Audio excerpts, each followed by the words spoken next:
Hello, everybody. Jimmy Smith here from Wine with Jimmy. Delighted to have you on board. What is this channel all about? Wine education, wine enjoyment. I provide multiple videos that are structured around key syllabus and key wine text. So you'll actually find these very useful for wine qualifications, or if you are just a wine enthusiast and you want to know more.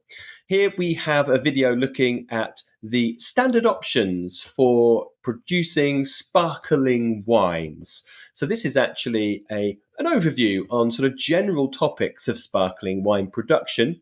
And of course, I've got many more videos looking at the specifics of certain regions and countries. Please, if you have any questions, please get in touch. Perhaps you love sparkling wine, perhaps you don't. Please do share your thoughts and theories by commenting on this video below. Make sure you also click like and subscribe. We really want to see those fingers. Okay, let's rock and roll talking about the growing environment. And here I'll show you that standard options in sparkling winemaking are broken into two series. The initial standard options, and then in series 2, the major methods, such as the traditional method, transfer method, ASTI method, and so on. So here we're on series 1. Series 1 is split into 4 parts. This video is a free video that's available on my YouTube channel, but all other parts are only available to those of you who subscribe to my e-learning platform. That's over at www.winewithjimmy.com. You'll find all the necessary information there on signing up. Thousands of extra videos, lots and lots of helpful study resources also available there.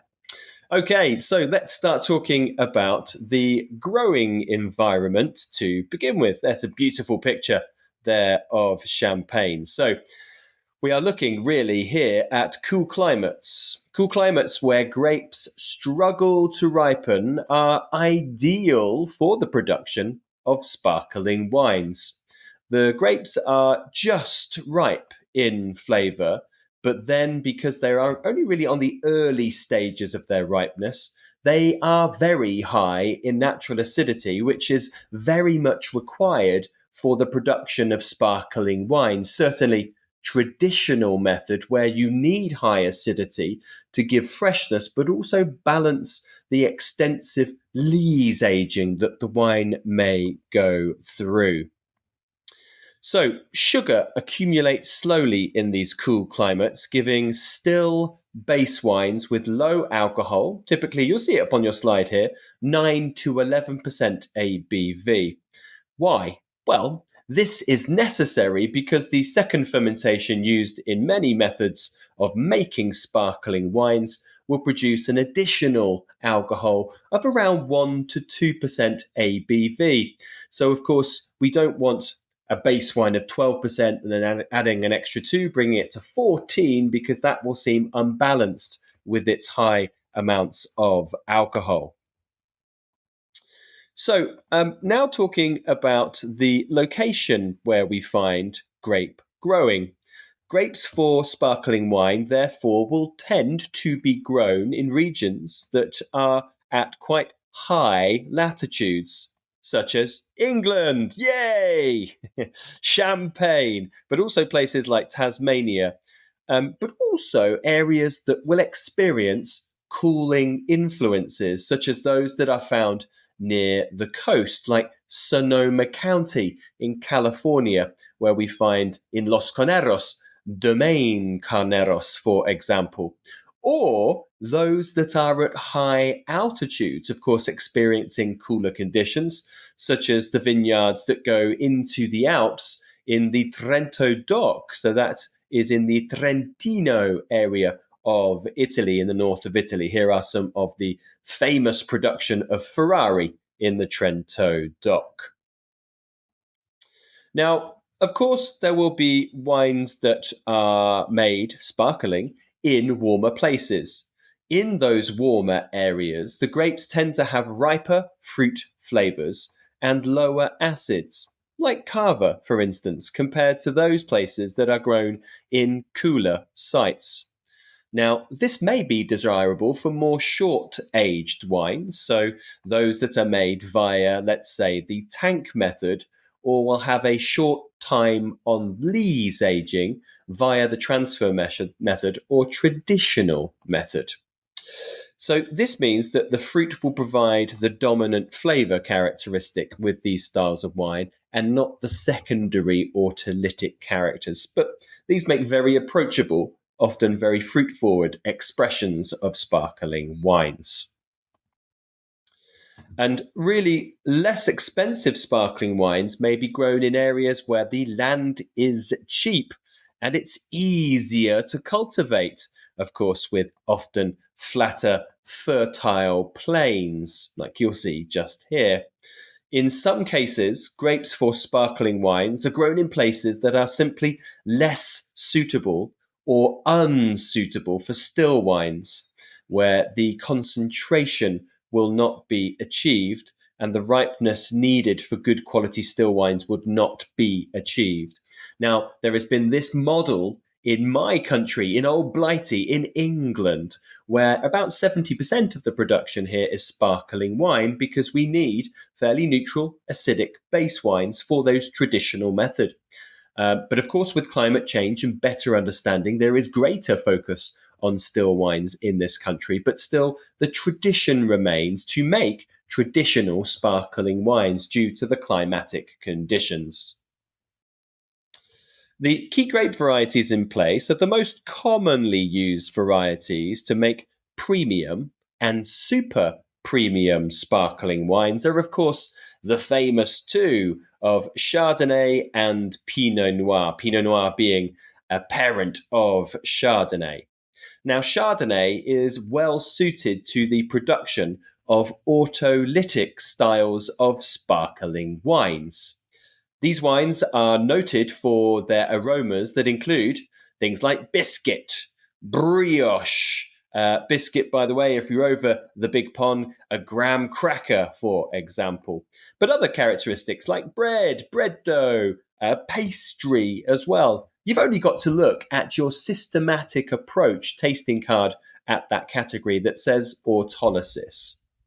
Now, Chardonnay's subtle apple and citrus aromas and flavors will complement rather than compete with the aromas from yeast autolysis.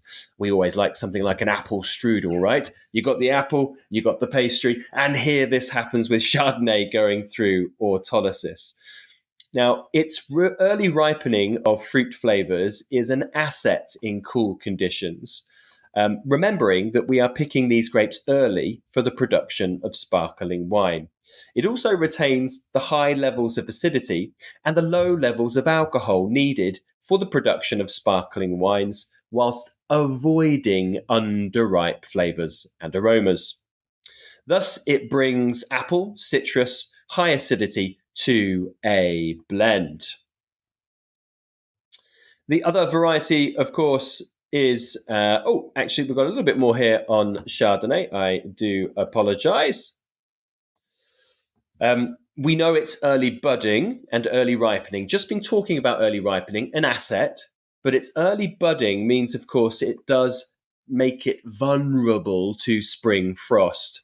It's also prone to coulure, which is the spread of blossom, so unsuccessful pollination, and millerandange, where there's unsettled weather at flowering, which can affect a successful pollination.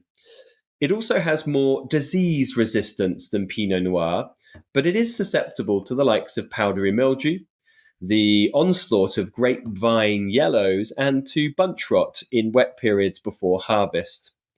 In very good years, the yields can be high without the loss of quality, making this, of course, a stout heart, attractive option for grape growers and winemakers.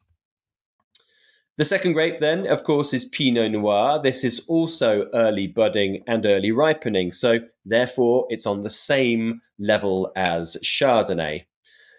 Being early budding, spring frost issues, it's prone to coulure, and the yields are more moderate than Chardonnay, and the quality actually does drop significantly if the yield is too high. This may need to be managed. As we know, Pinot Noir is delicate. It is thin-skinned, so therefore more disease-prone to downy mildew, but also powdery mildew, botrytis bunch rot, fanleaf, and leaf roll. So it's an issue with this very difficult to cultivate grape. It typically adds body to a blend. What about other varieties? Well, Chardonnay and Pinot Noir are used across the world, but with other sparkling wines made from grape varieties that are local to their region. And the famous three here, the three musketeers of Catalunya, Macabeo, Charello, and Barreada, they are making Cava, of course, and the likes of Glera in Prosecco in North Italy. Now, factors within the grape variety that can influence the style of wine is the intensity of aromas. So that's typically a non-aromatic versus an aromatic grape variety. The ability to retain acidity whilst it goes through its latter stage of ripening. And then how the base wine responds to autolysis, where, of course, applicable. So when it's going through traditional method, for example. Chardonnay becomes creamier, but Charello in Cava becomes more toastier, nuttier, and smoky.